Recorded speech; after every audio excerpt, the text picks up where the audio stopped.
आप लिख सकते हैं। तो कैपेसिटिव में आपने ये बताना है कि it has a conductive layer. Conductive layer क्या होती है? जिसमें से आप चार्ज जो है वो पास हो जाता है, ठीक है ना।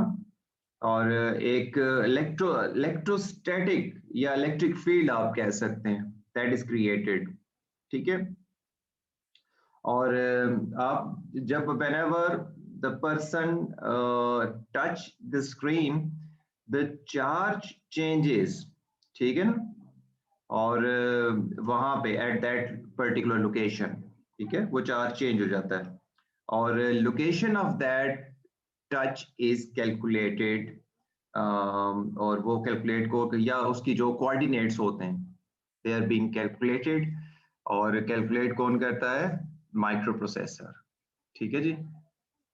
ये आपने इसमें मेंशन करना है, एक कंडक्टिव लेयर का, ठीक है, और उसके बाद चार्ज का, और फिर आपकी जो फिंगर टच होती है then the charge disturbs at that point, और दैट पॉइंट इज नोटेड और and is processed by a microprocessor, ठीक है। ये आपने इस तरह इसको मेंशन करना है। इसके बाद जी आपका जी पार्ट बी में वो ये कह रहा है कि Alexandra is wearing gloves because it is cold. She presses an icon on her touch screen, but her action is not registered. Explain why the touch screen will not register her touch. जी क्या reason होती है? अच्छा, इसमें आप ये mention कर सकते हैं जी कि since the gloves are not conductive, ठीक है ना, they are just like insulator from which the charge cannot pass, ठीक है। और इससे ये होता है कि whenever a person with the gloves touch that screen, so the charge is not disturbed, ठीक है ना, that's why his touch is not या her touch is not registered, ठीक है बेटा। क्योंकि जो ग्लव्स हैं दे आर नॉट कंडक्टर, उसमें से पास होता, लेकिन बॉडी जो होती है वो कंडक्टर होती है जिसमें से चार्ज पास हो जाता है। तो इसलिए the finger with the gloves will not disturb the charge. Alexandra does not want to remove her gloves. Explain how Alexandra could use her mobile device whilst still wearing gloves. ठीक है, पर उसने कहा मैंने यूज भी करना है और मैंने ये ग्लव्स रिमूव भी नहीं करना है। तो जी इसमें सर हम स्टाइलस यूज कर लेंगे। बिल्कुल ठीक है, बिल्कुल ठीक है। She could use a stylus, ठीक है ना, और that will allow the change to the current, ठीक है, यानी कि current will change using the stylus. और इसके अलावा इसमें देखो कुछ कैपेसिटिव ग्लव्स भी आते हैं। She could use capacitive gloves, ठीक है। कैपेसिटिव ग्लव्स ऐसे होते हैं कि व्हेनेवर यू उसमें से करंट पास हो जाता है, so whenever you touch the screen the charge will disturb, ठीक है। ये भी एक मेथड है। और इसके अलावा उसके पास क्या और ऑप्शन बच सकते हैं?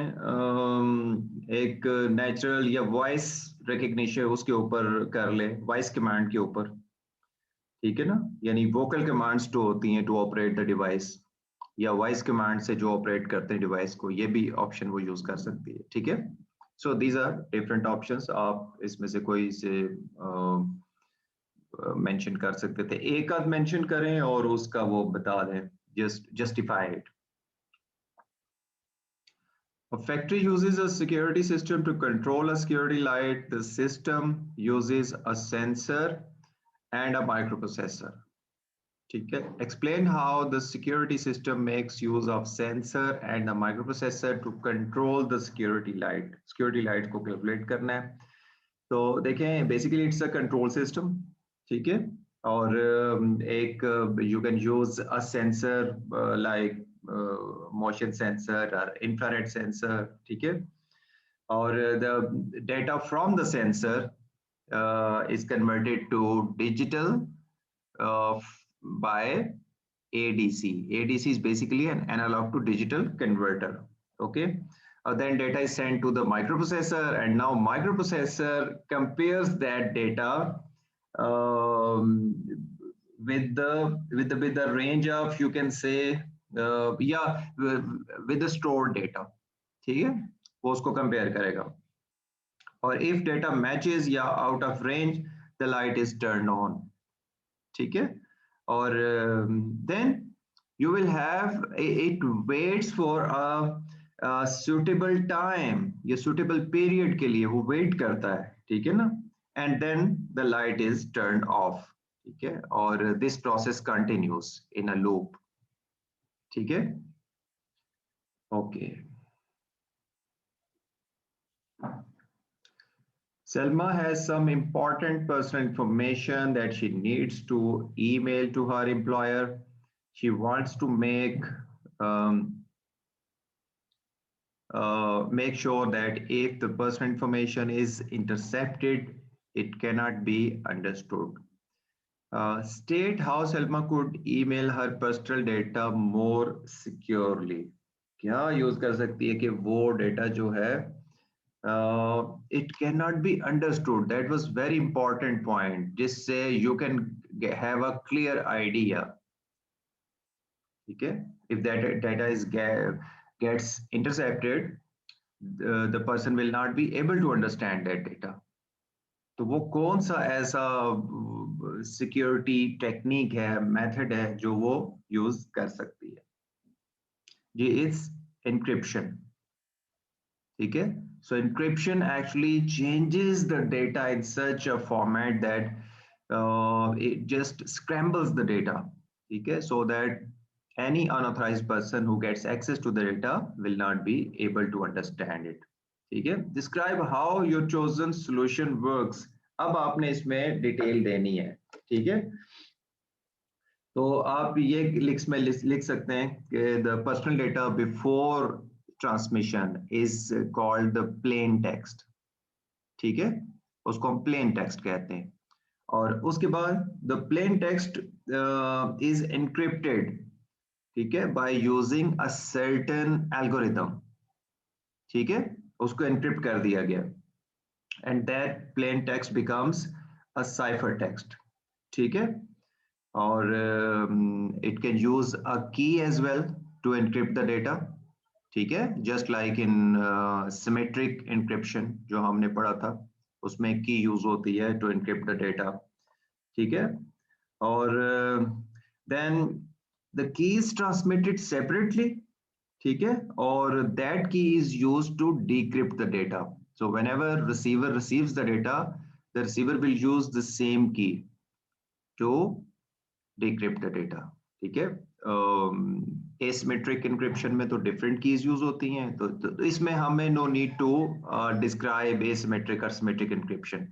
हम generally इसको explain करेंगे कि किस तरह ये method जो encryption का है ये काम कैसे करता है. ठीक है, तो पहले वो plain text था, तो उसके बाद एक सर्टेन एल्गोरिदम उसके ऊपर अप्लाई हुआ. ठीक है ना, तो उसको पर्सनल इंफॉर्मेशन के ऊपर जिसको एनक्रिप्ट किया गया, और that text now becomes a cipher text.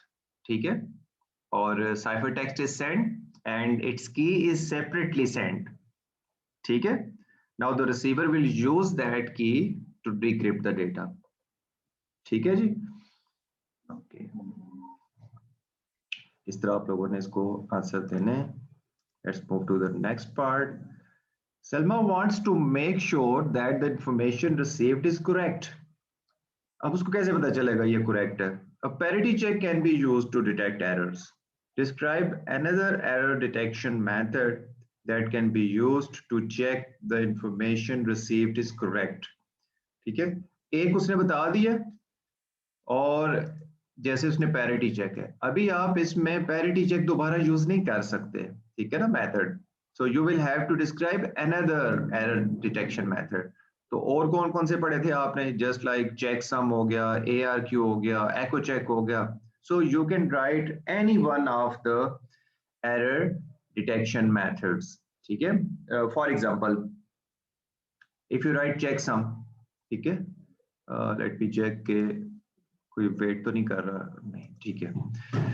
So checksum, what would you write in checksum? Basically a calculation is carried out on the data, ठीक है, and that sum after the calculation that is sent with the data, ठीक है, और the receiver will recalculate by applying the same method to get the checksum. Now both the sums will be compared. Okay, one that was sent by the sender and the other that was calculated by the receiver. If both the sums match, that means there was no error in the data. ठीक है, बस 3 marks के लिए it's enough. Okay जी, ये paper भी हमारा खत्म हो गया, ठीक है, और let's move to the next paper now.